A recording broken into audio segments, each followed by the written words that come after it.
Hello, everyone. I'm Dana Ricci. I'm the Director of Alumni Relations and Engagement for the School of Arts and Sciences.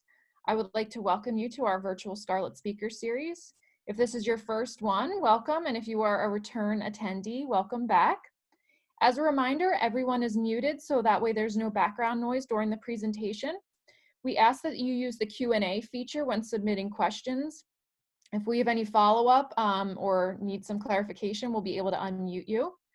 This event is going to be recorded, so it will be online later this afternoon. So if anyone couldn't join us live, or if you think anyone might like to see this event, you can share it. Also on that note, these events are not just for Rutgers alums, so if you ever get an invitation and you know someone who would be interested in joining, by all means, please forward the invitation. Now I would like to introduce our speaker today.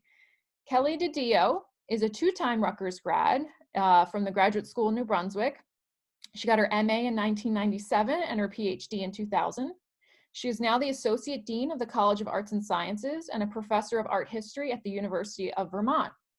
She is a specialist of Italian and Spanish 16th and 17th century sculpture, collecting, state gifts, and artistic exchange. She has published widely on these issues, and her research has been supported by fellowships and grants from the Ministry of Arts and Culture of Spain, the Samuel H. Kress Foundation, the Medici Archive Project, and Harvard Center for Renaissance Studies. She is a dedicated teacher, scholar, and recently won her institution's award for excellence in teaching. She has lectured at universities and museums across Europe, the US, and Canada, including the National Gallery of Art in Washington, the Victoria and Albert Museum in London, and the Museum Nacional de Prado in Madrid. So now please welcome Kelley. Hello, everyone. Thank you so much for joining this afternoon, and a special thanks to Dana and Christina and Tom who helped set this all up. I am thrilled to share some time today and some thoughts about sculpture with you today, and especially with this Rutgers crowd. My time at Rutgers was incredible, and I feel very much indebted to the things I learned at Rutgers and the people I met, especially my professors in the art history program at New Brunswick. And, you know, it was at Rutgers that because of my interest in sculpture, and especially my study with my advisor and lifelong friend and mentor, Sarah McCam, that I started thinking about sculpture and really thinking through the issues involved in sculpture. And that's what I'm going to share with you today. So I'm going to share my screen to get started.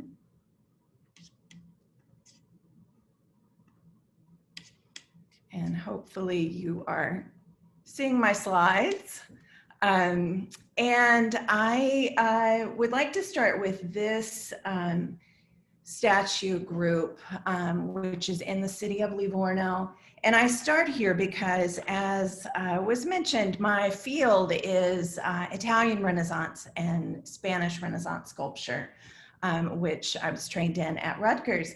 And in a seminar that I took in my first year at Rutgers with Sarah McCam, it was a seminar focusing on public monuments. And it was in that course that Dr. McCam had us think about who pays for public monuments, where are they placed, what are the messages that are intended to be sent, and to what audience?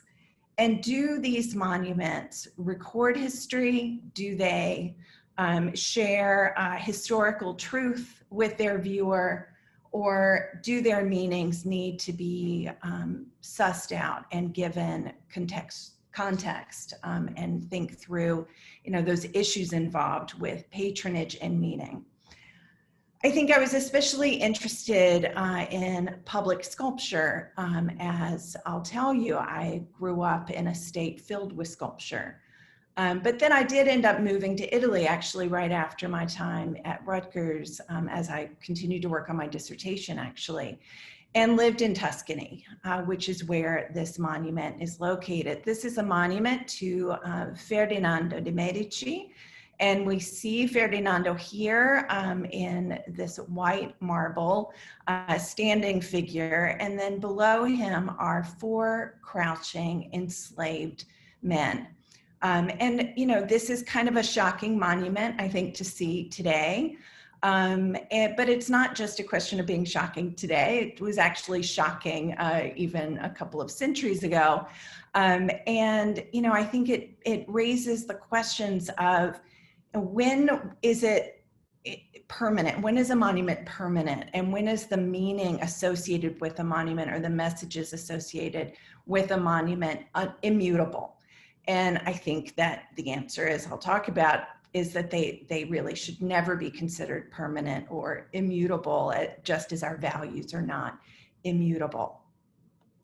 So this is a quote from 1799, actually talking about that very monument of Ferdinando de' Medici. Ferdinando had benefited from slave trade, as that monument is meant to commemorate. And he benefited from it in a number of ways, as most men of his time did, in Europe, and then, of course, in the Caribbean and in North America. And, you know, that monument, even as early as 1799, was shocking for the viewers who saw it. And here we have a quote from Napoleon's general, who saw it and was disgusted by it, and thought that, in fact, it should be taken down and the head of Ferdinando be cut off, and to break the chains of the 4 slaves. So, you know, in thinking about this, and this monument in particular, which is so tied to my own research interest, I thought about it, especially this summer, as we saw so many calls for sculptures to be taken down. And the questions here are complicated, right? This is a sculpture by Pietro Tacca, and I'll move back to it so we can enjoy seeing it. It is a beautifully done sculpture, and the part by Pietro Tacca, I should be more specific, are the enslaved figures. They're beautifully done. Tacca is a revered artist. You know, should these things be destroyed? Should they be moved out of the town square where they find themselves? I would hope that we don't destroy them, because they truly are beautiful sculptures. The material is prized. They're in bronze, but also, you know, just the workmanship involved is certainly worthy of saving for posterity, as is the figure of Ferdinando by Bandini. But do they need to remain in the public square? And I would say they don't.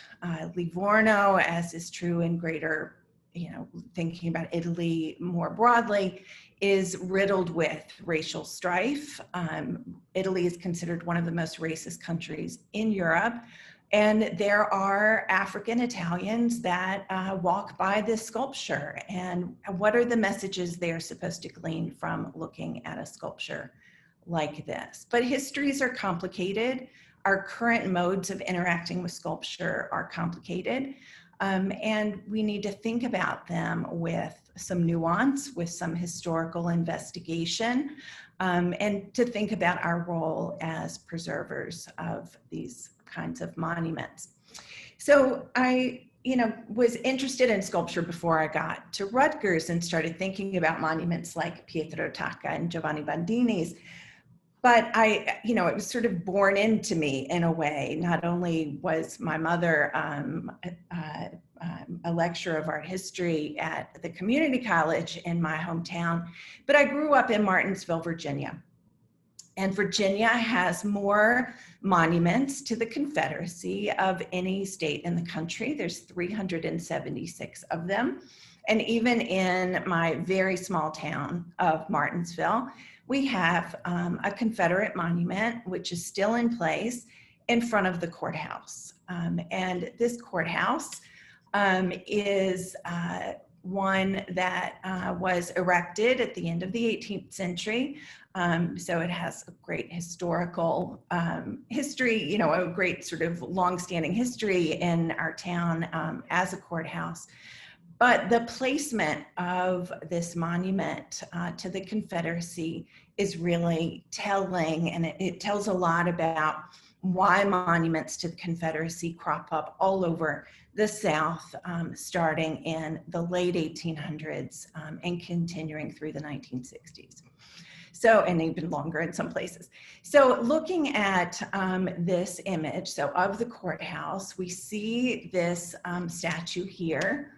That is just a statue to, that's meant to sort of recall all soldiers of the Confederacy. It's not of a particular individual, but its placement here in 1901 aligns with the Jim Crow era when, especially in the South, but not exclusively, there was a lot of concern about racial integration into the schools, civil rights being granted to Black folks after the Civil War.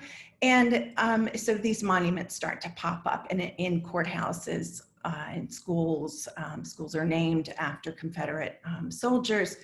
And we just see them riddled across the South in particular. The placement here of this monument, I think, is especially telling because the courthouse and this monument in front of it delineate the white part of town from the Black part of town. And that was true when I was growing up in the 70s. And that remains more or less to be true even today. And in fact, I'm sorry if I can move ahead in my slide. There we go. In fact, it delineated the start of, it's right on the corner of Fayette Street, which is the start of this Black area of Martinsville. Excuse me. And in Fayette Street, it's a mostly poor community, but a very vibrant community of African Americans that came to live in that area after the Civil War. So, as a child of the 70s, seeing this monument in our public square was kind of unremarkable in a way, as again, there were so many of them all over the place. But, it truly did create this kind of mapping onto the city of racialized spaces, right? And spaces that not only demarcated racial differences, but also differences in wealth.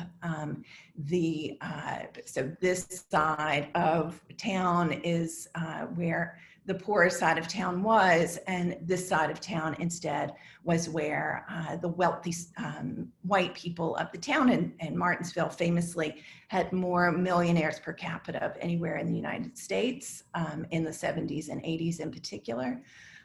So that was the wealthy part of town where the white folks would come and shop at boutiques. And then from there, the city grew and expanded and had gorgeous homes of the white folks that lived there. So as I mentioned, Martinsville, with its courthouse statue to the Confederacy, is by no means unusual.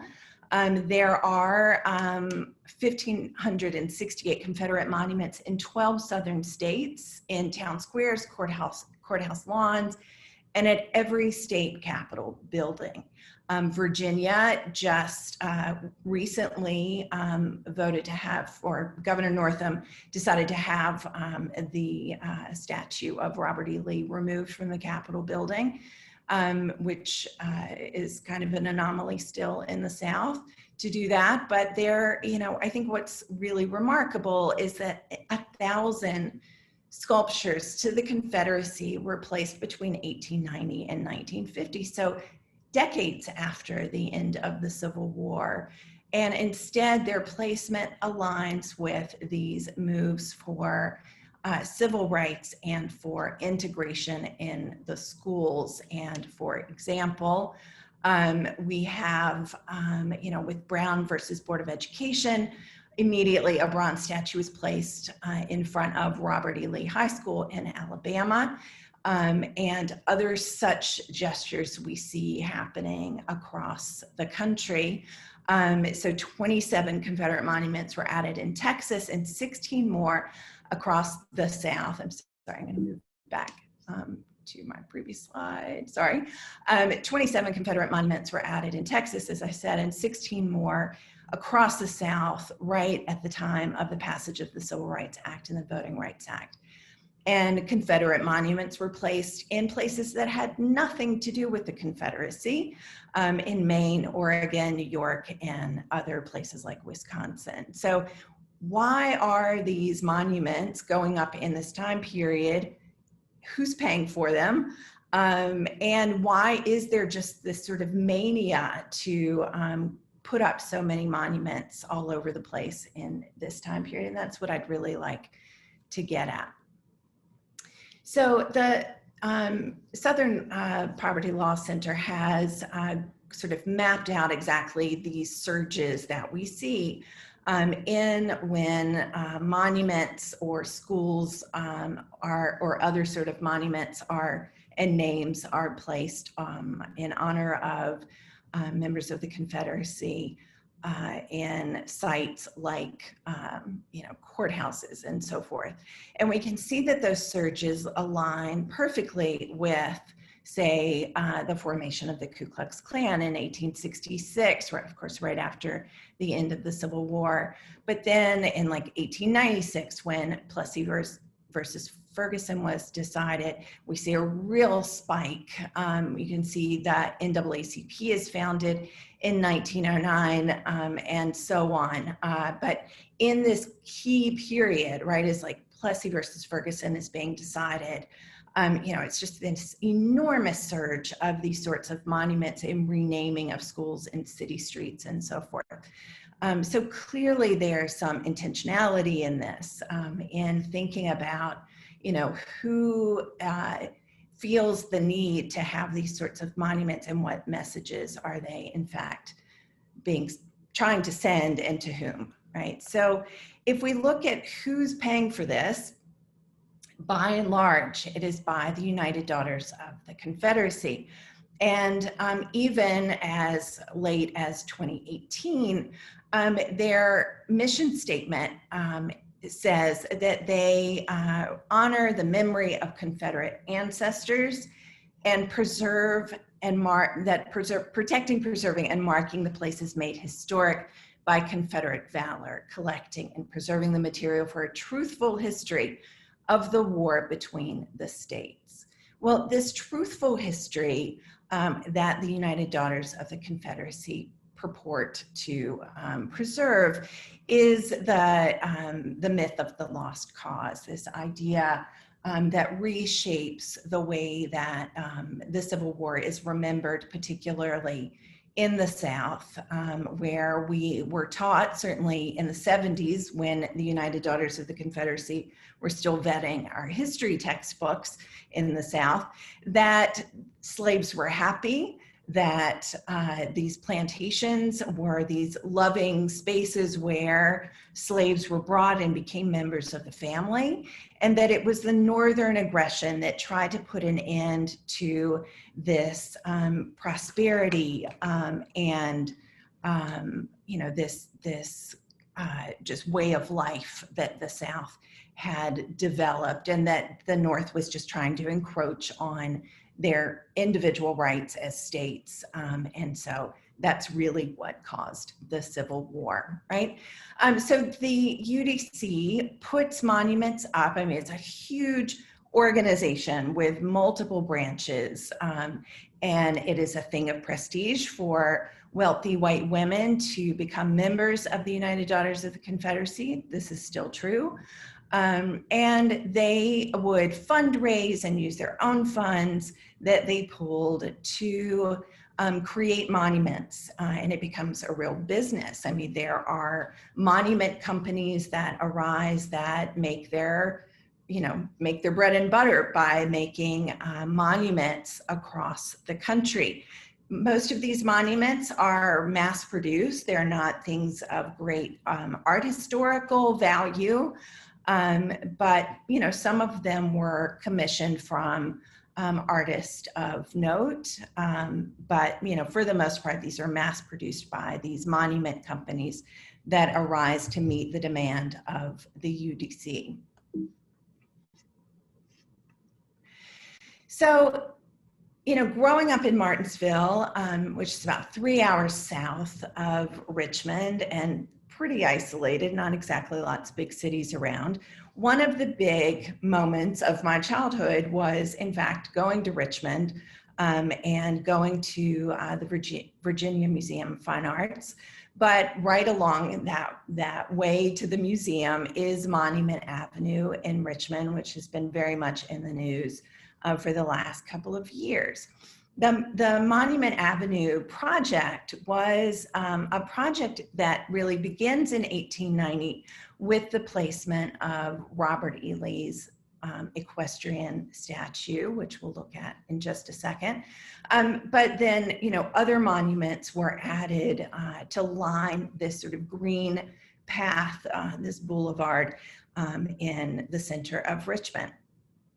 What is really notable about not only the statues that are put up there and the contemporary reaction to the statues that were placed there is that the houses that were built in this area, which is called the Fan District, were reserved for white folks. And real estate developers of this area were very clear that the properties there would never be able to be sold to Black folks.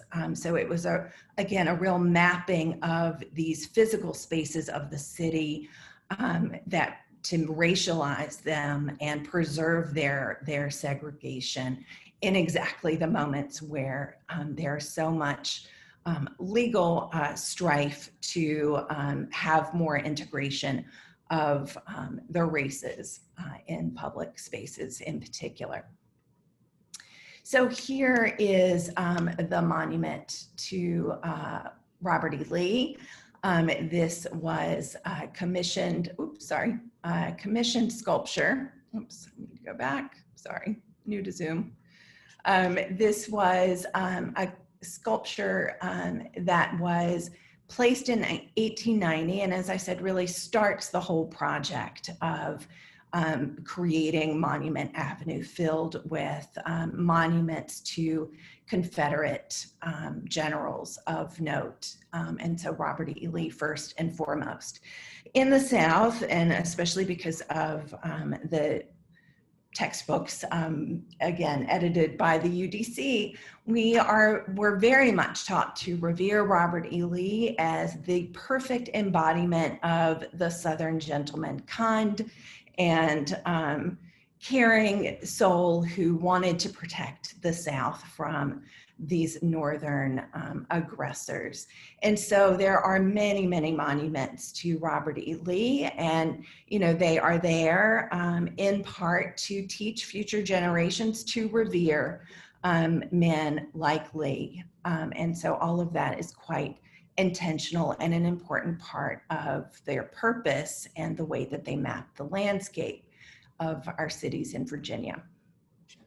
But it's not by any means true to think that there was universal appeal of these monuments and that everyone shared the UDC's enthusiasm of marking the Confederacy for posterity as they did. Robert E. Lee himself famously said that no monuments should be put up.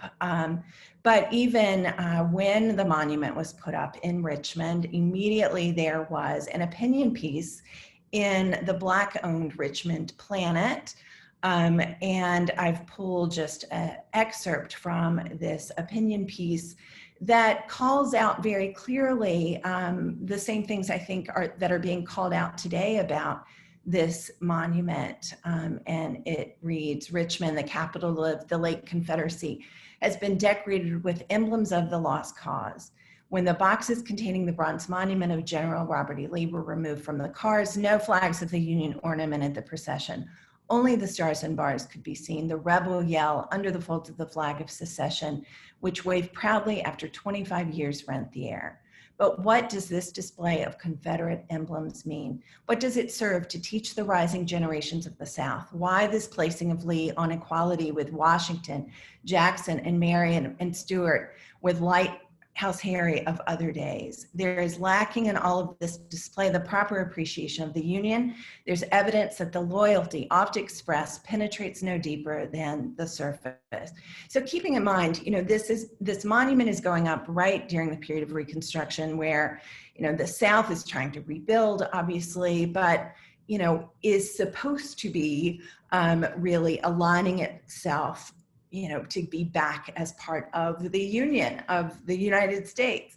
And so, these displays of the defeated, of the Confederacy, were striking, especially in that moment, and I should think are still kind of hard to explain, right? But of course, there were people on the other side, and Archer Anderson, an industrialist and former officer of the Confederacy, also, right after it was put up, spoke about the value of the sort of pedagogical value, the didactic value of the Robert E. Lee as teaching generations yet unborn to stand as the embodiment of a brave and virtuous people's ideal leader. And that is certainly what the hope was for this monument to Lee. So in the last few years, as I imagine most are aware, there's been a real call to see these monuments removed. On one side, we have folks who are, very concerned about still having monuments up to the treasonous Confederates who went against the Union, but also seeing the pain of these sculptures for their viewers in a city like Richmond that is a very racially diverse city. And, otherwise, just thinking about, whether monuments like these still hold the values that we would want to have carried on to our children. And, given that these men in particular fought for the continued use of slavery, of slave labor as a critical part of the Southern economy. That's really what they stood for, and they were very clear about this in the Articles of the Confederacy. Is that something that in 2020 we still want to have lining our city streets? And again, I really want to emphasize that my issue here is not with what people do on private lands. People can do whatever the heck they want to, but on public lands, it does require greater thought of what did these monuments represent, who put them up, and how are they read today? So knowing that the UDC put them up, knowing that the UDC was a promoter of this myth of the lost cause and a very staunch supporter of the KKK, I think it begs the question of whether this is still an appropriate type of monument to have in the city streets of our country where, we have made such gains in civil rights. So some of these sculptures started being removed, or discussions about them started emerging in 2017, calling for their removal.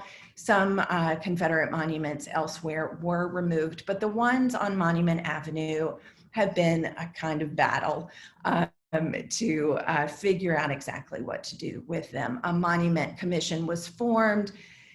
They were sort of ambivalent in what their recommendations were.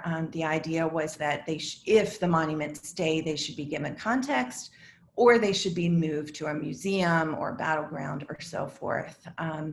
And so, and there was equally a lot of resistance to removing them at all or changing them in terms of their context. So there's been an ongoing legal battle. And there was a law in Virginia that prohibited the removal of any statues to the war dead. And so there, was actually codified into law a resistance to have any of these statues removed. But finally, Governor Northam altered that law so that there could be, with an executive order to have these statues removed. So the monument to Stonewall Jackson was removed. Some of the other ones were taken down, but the one of Robert E. Lee remains in place. As it is now being litigated in court about whether it is appropriate to have it removed, or if the city is committed to being the perpetual preservers of this monument as was originally set out in 1890 when it was placed there. So these issues are ongoing. But, I think it's really important to note that these are not just issues that are happening in the South about, what to do with these monuments. Does their removal cause the erasure of history and that sort of thing? These kinds of discussions are happening across the country and indeed, in Canada and across Europe and beyond for that matter. But one, I think, really telling example of this is the monument to Junipero Serra. Serra was a missionary that came from Spain and settled in California and was an important part of the establishment of missions across California. And these missions, of course, their work was to spread the Catholic faith, but they employed indigenous labor and forced that labor, and would also force the baptism of Native peoples. And once you were baptized, you could not leave the mission. And so it really indentured and tied permanently these indigenous folks to these missions.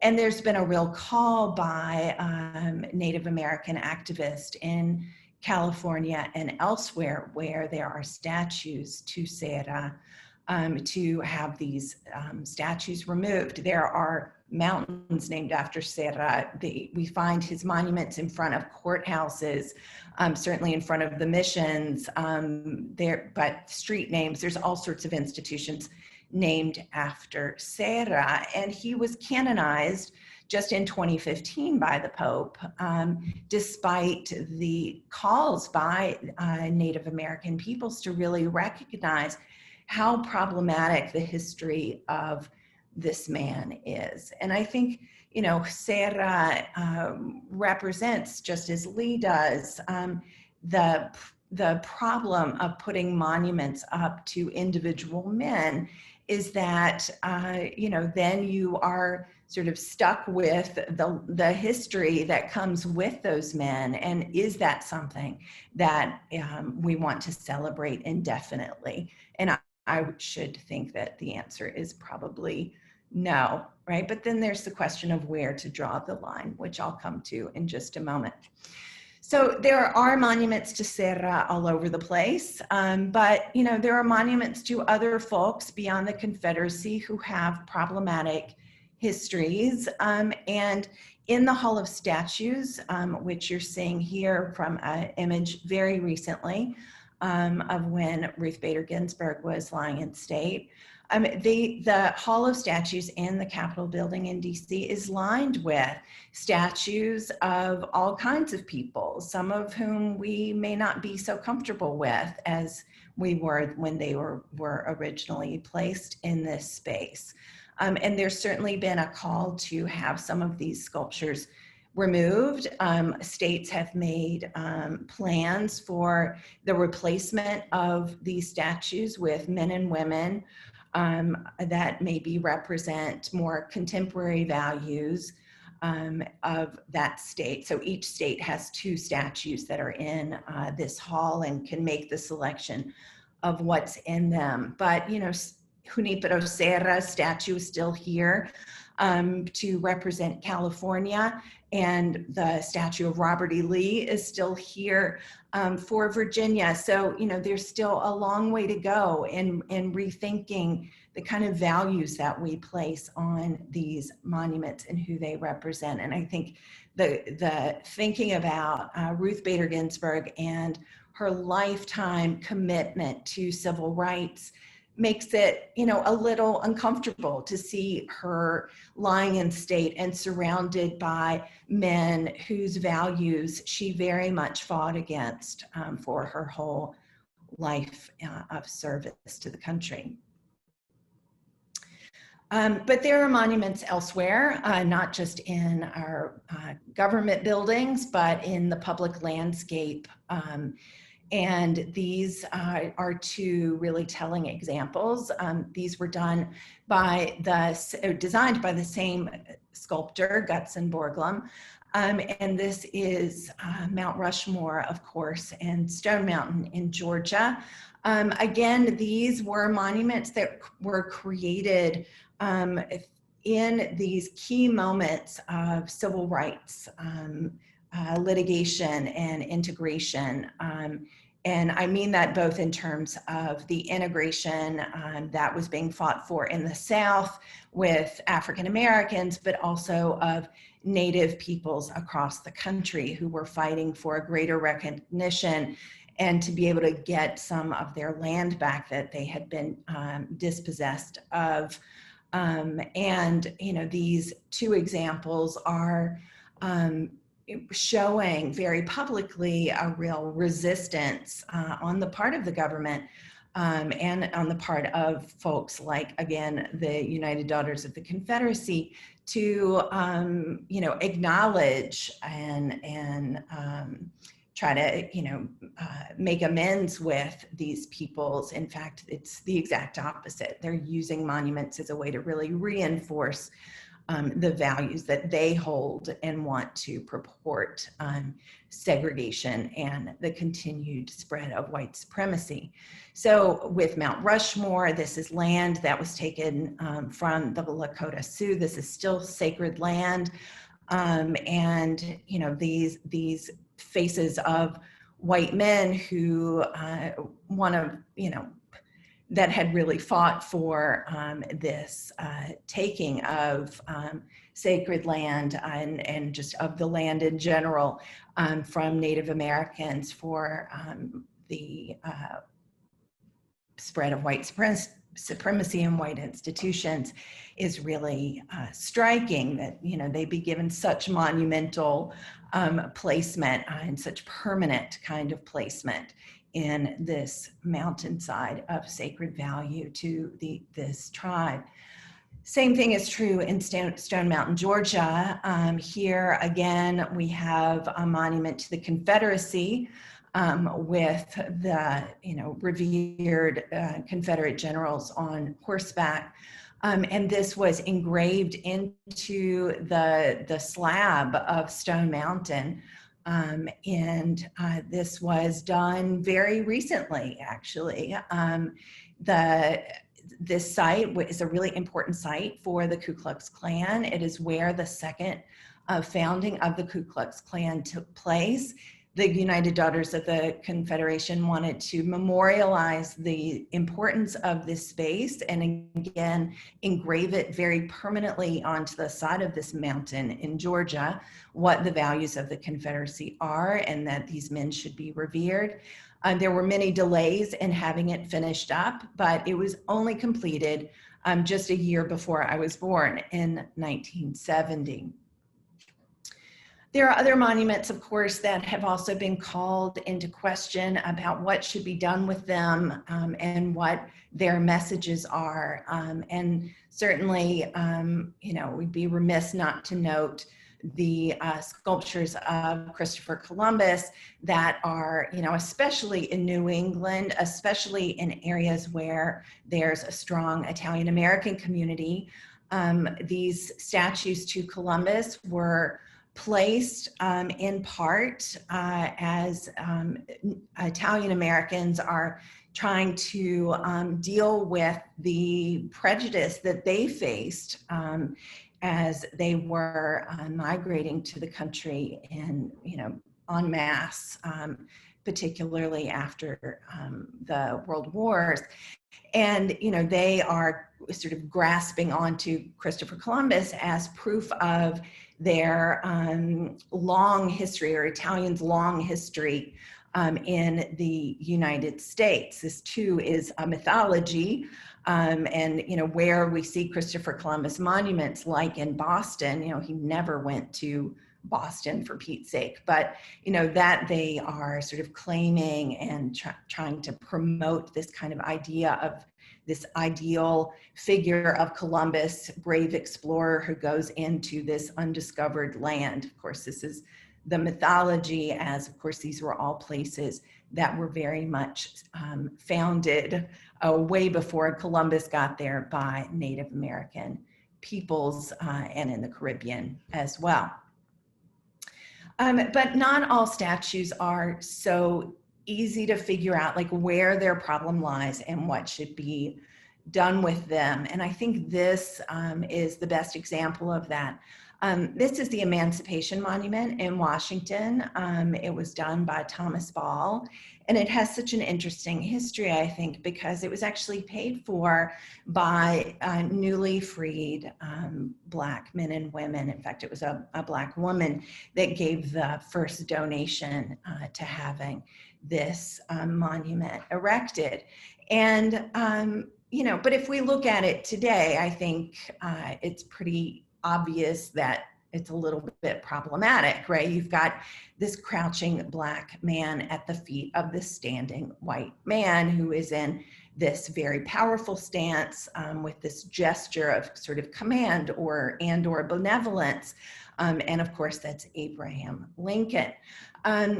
Even when it was inaugurated, President Grant was there, Frederick Douglass gave a speech in honor of this statue, and the African American community of the area was thrilled to have their voice and to have this sort of critical moment in their history in America be given monumental form that they, of course, hoped would be permanent as well.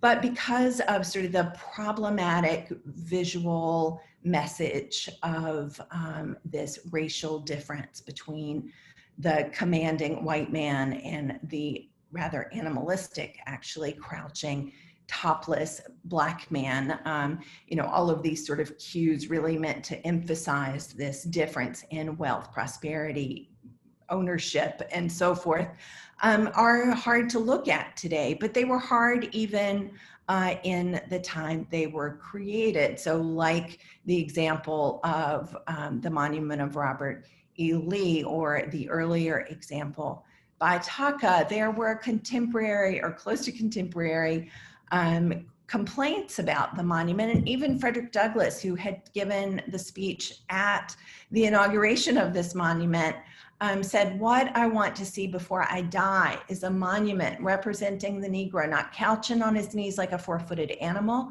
but erect on his feet like a man." So Douglass's call was for there to be another monument placed in this space that would allow for there to be more contextualization and a different way that people were being represented from the African American community.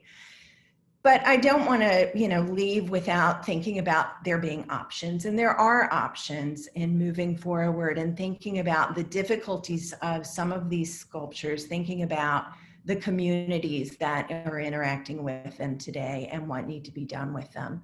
And I think the key piece is that, and I say this, I grant you with some bias as an art historian, but art historians, this is our job. This is what we do. We help figure out what sculptures are about, what monuments are about, what the landscape and the way that it is mapped tells us. And historians certainly do this work as well.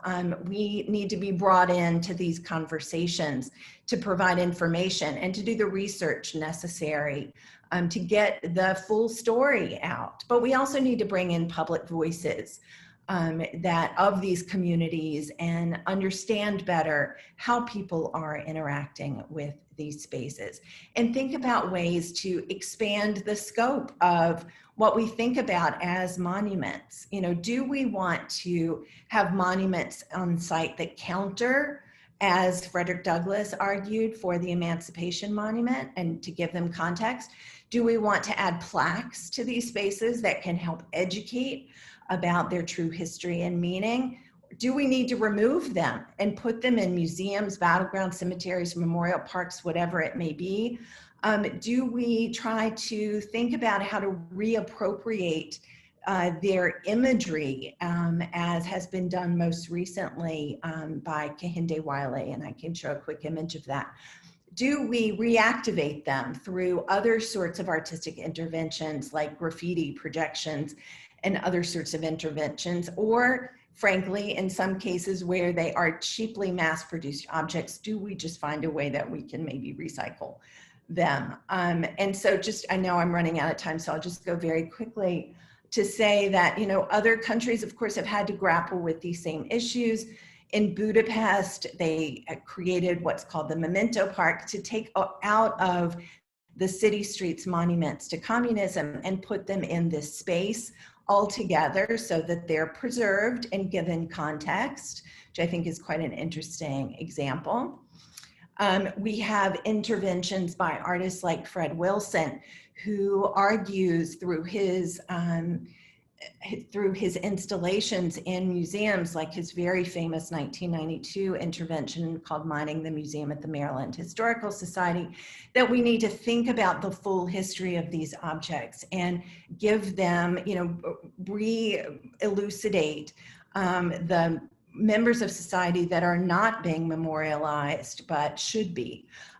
Like in the Maryland Historical Society, there were busts that he found in the collection of Henry Clay, Napoleon, for Pete's sake, and Andrew Jackson, but none of Harriet Tubman, Frederick Douglass, and Benjamin Banneker, all of whom are actually from Maryland and are, of course, figures of note. Here, just to show some of the artistic projections that have been projected onto the Robert E. Lee Monument as it still remains in situ. This is by Dustin Klein. He's been doing these projections on a rotating basis. Of course, here we're seeing the face of George Floyd and Black Lives Matter, but he's done a whole array of the kind of imagery which reactivates them and make them a critical part of the contemporary moment, as I think monuments should be. This is Kehinde Wiley's sculpture now at the Virginia Museum of Fine Arts. And he did this in response to these monuments that he saw in Richmond. It's called Rumors of War. And Kehinde Wiley said, you know, that this, you know, he's reacting to what these monuments look like and ask, you know, what does it feel like if you're Black and walking beneath this monument? And he states, we come from a beautiful fractured situation. Let's take these fractured pieces and put them back together. And that's certainly what I would like to end on is a call to thinking about, yes, what these monuments do, what we need to do with them, but in fact, to really get past talking about monuments. And I say this as a sculpture historian, but it's time to get past just the monuments and our kind of visceral reaction to them, and instead get at the root of why people are upset and want these monuments removed because of what they represent to them, but also to get at what the anxiety is of seeing these monuments be taken away. What does that anxiety come from? What do we believe we are losing by having these monuments taken away? And that, I believe, is the continuation of the status quo and white supremacy in our institutions. And I'll end with that. Thank you. Thank you, Kelley. So I'm going to get into some of the questions now. We got a few ahead of time, and then it looks like we have one so far in the Q&A. So some of the pre-submitted questions. Someone wrote, I spent 13 of my 28 years in the U.S. Army Reserves as part of a civil affairs organization whose mission included efforts to protect arts and monuments in areas of strife. Do you think history/background should affect intended targets? Yeah. So I actually got really interested in looking at Confederate monuments through a different path. So not only from my growing up in Virginia, but also because I decided to teach a class called Art and Its Destruction here at the University of Vermont. And we were looking at exactly that, like why are monuments or works of art of any genre targeted during warfare? What do they mean?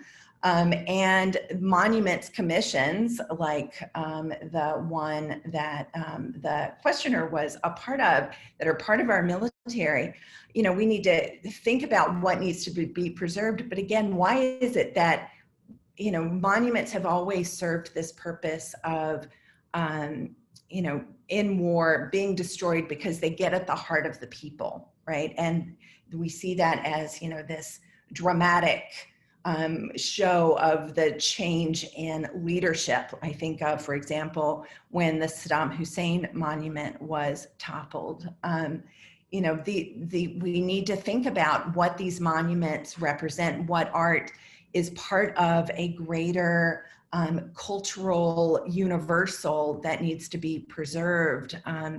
And, you know, certainly I would hope that the military take great care in avoiding monuments and art of any sort as a target. But it certainly often happens, and often happens in a really conscientious way of destroying the culture and the past of a people. Okay, this question came from Gordon during your talk. As a follow-on to the Gutzon Borglum, we have 4 monuments by him here in Newark, where I live, including the Seated Lincoln and Wars of America. Yeah. Arguably, these are not specifically problematic subjects on their own, despite the issues with his views and his other works. Can you talk about the question of if we can or should we separate the art from the artist? That's a great question. That's a question that sort of is a punch in the gut to an art historian, but in a good way. In that, you know, we do, I think, you know, in art history, traditionally, we've been very focused on the maker as much as the work of art. And, you know, old art history used to be really just focused on trying to figure out who made something. And I have worked extensively on artists' lives and thinking about their life in terms of their context, but in terms of the work they produce. When we get to problematic artists, what do we do? And, you know, as we are digging more into artist biographies, necessarily we're learning things about these artists that make them not comfortable people to celebrate, right? I think it's a complicated question. And I think that, you know, it is one of those great examples in Newark where the art historians, and there are some great ones at Rutgers that could help with this, art historians can help intervene and help better understand not only the life of Borglum, but also the iconography of the statues there. And then the people of Newark should have a voice in how they see these sculptures and whether they do believe that despite Borglum's personal beliefs that his art is worthy of keeping in the city of Newark. So I don't think there's a blanket answer for any of these. I think these are questions that require a great deal of investigation, again, into who put them there, why they put them there, who paid for it, and what messages were intended and what messages are gleaned from them now. Before, you know, I don't want to see us remove all sculptures from our cityscapes, but I do think there are other ways to celebrate our key values without celebrating individual men, whether that be the artist or the person that that artist is representing. Thank you. Okay, the next question. I'm curious about your take on the recent scandal with conservator Madeleine Odent and her comments on how to destroy monuments. I think it's complicated. This is complicated as well. I mean, I guess what I would really argue is that you have to have this team of folks that can really intervene and look at these monuments on an individual basis and think about what the next steps should be that are done with them. I do not believe in the wholesale destruction of any of these monuments, whether Confederate, whether of people like Junipero Serra, whether in Italy of Ferdinando de' Medici. I don't believe in this kind of cancellation of that history. I do believe in trying to glean greater nuance and better understanding of what should be done with these sculptures. Okay, next question. You touched on this a little bit, but someone asked about the recent discussion of Jefferson and Alexander in the Capitol Hall of Statues, where Justice Ginsburg will now be remembered as well. Could you comment on that? Yeah, so, I think this gets at what a common question is like, where do we draw the line? And if we think, in Virginia in particular, if we think about Thomas Jefferson, where do we put that balance? Like, we know that Jefferson owned slaves, abused of his slaves repeatedly. How do we create, how do we sort of preserve University of Virginia and its foundings and Monticello and all of these monuments that very much celebrate, the good things that Jefferson did, but also recognizing that Jefferson's ability to do much of what he did was on the backs of slave labor, right? And his, continuation in a very personal way of slavery. So, what do we do with these folks? And, I hate to keep saying the same thing, but, I really do think we have to go into this with greater nuance. We have to think about, how we can provide context to some of these men and think through, yes, their contributions, but also at, who paid the price for those contributions. And I think, in the Capitol building or any of our federal or state buildings, I think it's critical that we make sure that the monuments and the men and hopefully more and more women that we celebrate really do represent our values, and also be willing to say that when our values shift and evolve, as hopefully they will, that we need to be willing to let go of some of these monuments and some of these men. And, we need to think very clearly and be able to address and acknowledge the histories that,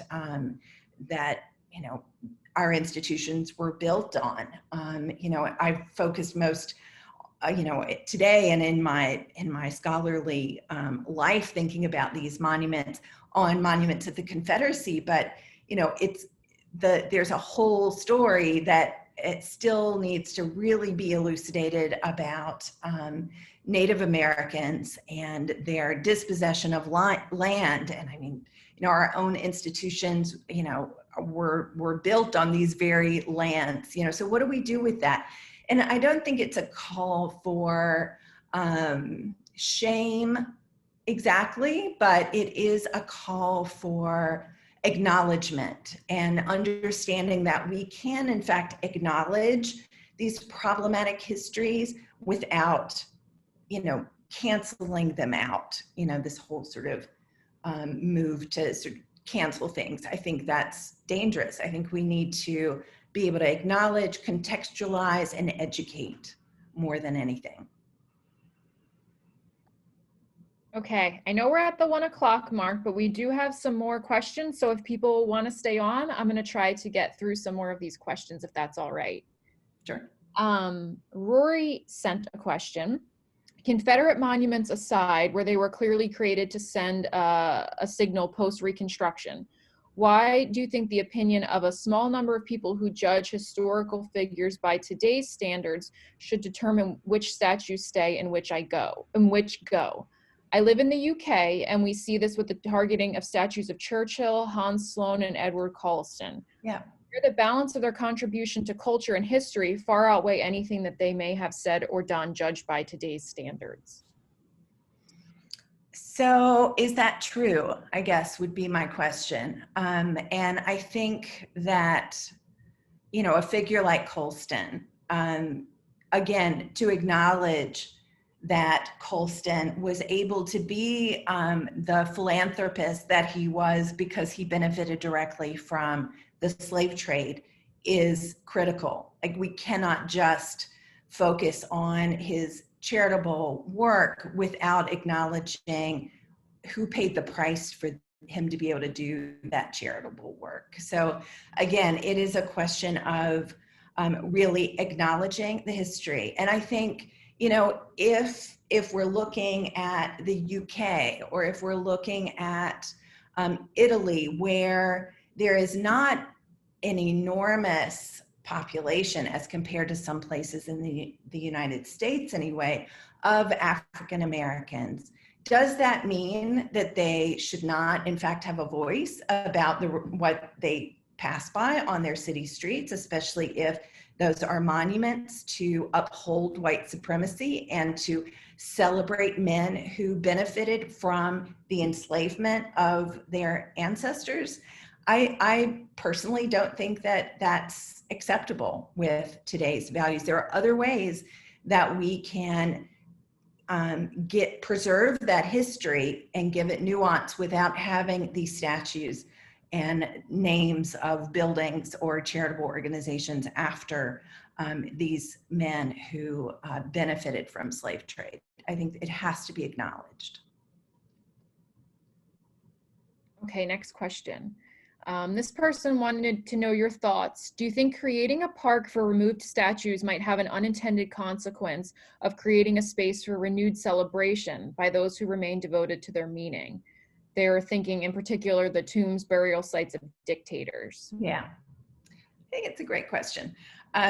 So, you know, I think, sure, there is that danger, right? And frankly, you know, in the South today, and I don't really want to just limit this to the South, because I live in Vermont and we certainly see the Confederate flag flying here sometimes. So, you know, it's not just a Southern phenomenon, but I think there will be some people that will go into potential parks like that, and will revere Robert E. Lee or whatever.